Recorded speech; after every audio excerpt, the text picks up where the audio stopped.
அப்பா, நீங்க என்கிட்ட ஒப்படைச்ச பொறுப்புகளை நல்லபடியா முடிச்சிட்டேன். ஆனா எல்லாரையும் திருப்திப்படுத்த முடியாம போயிட்டேன். வசதிகள் எவ்வளவுதான் இருந்தாலும் மனுஷனை பேராசை விடுறதில்ல. பாசத்தை விட பணத்துக்கு மரியாதை கொடுக்குற இவங்களை விட்டு நான் போறதா சரி.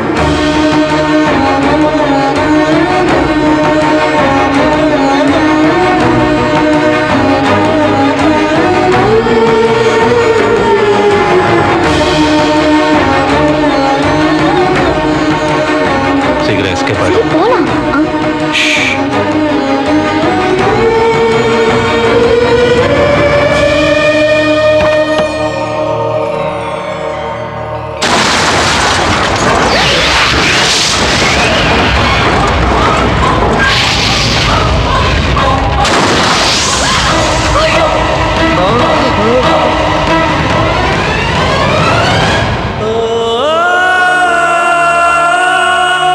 சின்ன மாப்பிள்ள, அம்மா வீட்டை விட்டு வெளியில போயிட்டாங்க. மாமா என்ன சொல்றீங்க?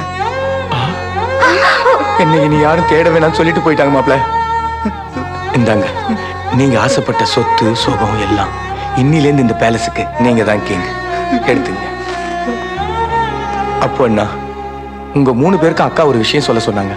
இவ்வளவு நாளும் அவங்க உங்ககிட்ட கண்டிப்பா நடந்துகிட்டதுக்கு காரணம் ஃபியூச்சர்ல நீங்க நல்லா இருக்கணுன்றதுக்காக தான். எங்க வீட்டு பொண்ணுங்களை நல்லபடியா பாத்துக்குங்கன்னு சொல்லி இந்த சொத்தை சம பங்கா அவங்க 3 பேருக்கு பிரிச்சு கொடுத்துருக்காங்க.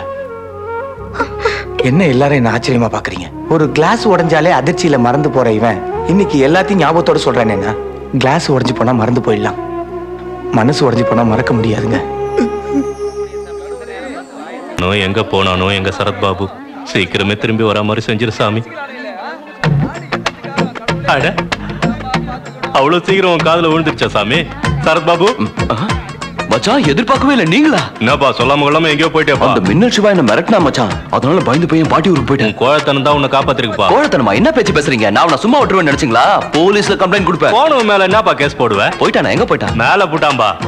தபார் மின்னல் சிவாவோட அப்பா உள்ள சேர்த்துட்டான்னு தெரிஞ்சா அந்த ஆள் தாங்க மாட்டாருப்பா. நீ பெரிய மனுஷு பண்ணி உனக்கு டைம் கிடைக்கும் போதெல்லாம் அந்த ஆளை பார்த்து மின்னல் சிவா மாதிரி ஆக்ட் பண்ணுப்பா. அது முடியாது மச்சான். ஏன் ஏன்னு கேட்டா என்ன பதில் சொல்றது? வரும்போது ட்ரெயின்ல கிங்கோட அம்மாவை பார்த்தேன். நானும் உங்களை மாதிரி யோசிச்சு அவங்க கிட்ட கிங்கா கமிட் ஆயிட்டேன். இப்போ இவர்கிட்ட மின்னல் சிவாவா நடிக்க சொல்றீங்க. நான் என்ன தசாவதான கமலஹாசனா? கிடைச்ச கேரக்டர் எல்லாம் பூந்து விளையாடுறதுக்கு? வேற ஒரு நல்லது நடக்குதுன்னா எவ்வளவு கேரக்டர் பண்ணாலும் தப்பு இல்லப்பா. அப்படின்னா ஷாவணி கிட்டே ஒரு வார்த்தை கேட்டுக்கிறேன். ஷாவணி எங்க? என்ன ஷரத், சடனா காணாம போயிட்டீங்க? நீங்க இல்லாம எவ்வளவு தவிச்சு போயிட்டேன் தெரியுமா? ஷாவணி, நான் உங்ககிட்ட ஒரு உண்மையை சொல்லணும். நீ நினைக்கிற மாதிரி நான் ஷரத் கிடையாது. பின்ன கிங்.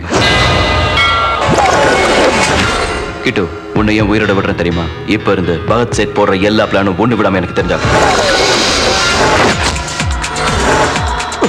சார் சார் சார், சொப்னாங்கிற பேர்ல அந்த பொண்ணு கொடுத்த டாக்குமெண்ட் எல்லாமே போலி சார். உண்மை இல்ல சார். அப்புறம் எப்படி முட்டாள்தனமா அவளை நம்ம கம்பெனில அப்பாயிண்ட் பண்ணீங்க? நீங்க கொடுத்த ரெக்கமெண்ட் லெட்டரை பார்த்தேன் சார். நான் இல்லாதப்ப தேவைப்படுங்கிறதுக்காக பிளாங்க் லெட்டர்ஸ்ல சைன் பண்ணி நம்ம வீட்டுல சேஃபான பிளேஸ்ல வச்சிருந்தேன். அப்ப நம்ம வீட்டுல யாரோ உங்களை அட்டாக் பண்ணது பகத் சேட்டோட ஆளு தான் சார்.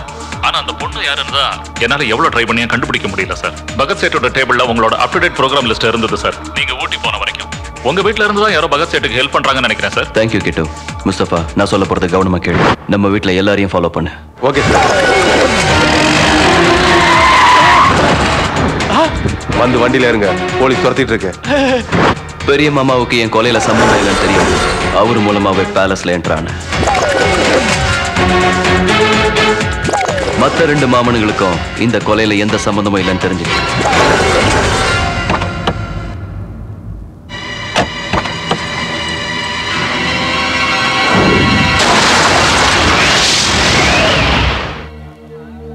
என் தம்பி விரும்பின ஸ்தானத்தை அவனுக்கு கொடுக்கணுங்கிறதுக்காக நான் செத்து போனதா எல்லாரையும் நம்ப வச்சு இங்க வந்துட்டேன். சார்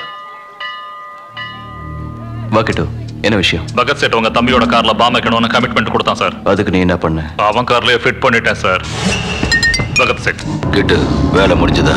பகத் சேட், நான் உங்ககிட்ட அப்பவே சொன்னேன், நீ என் ஆளுங்களை பத்தி யோசிச்சின்னா நான் உன்னை பத்தி யோசிக்க வேண்டியிருக்கும். யாரா நீ?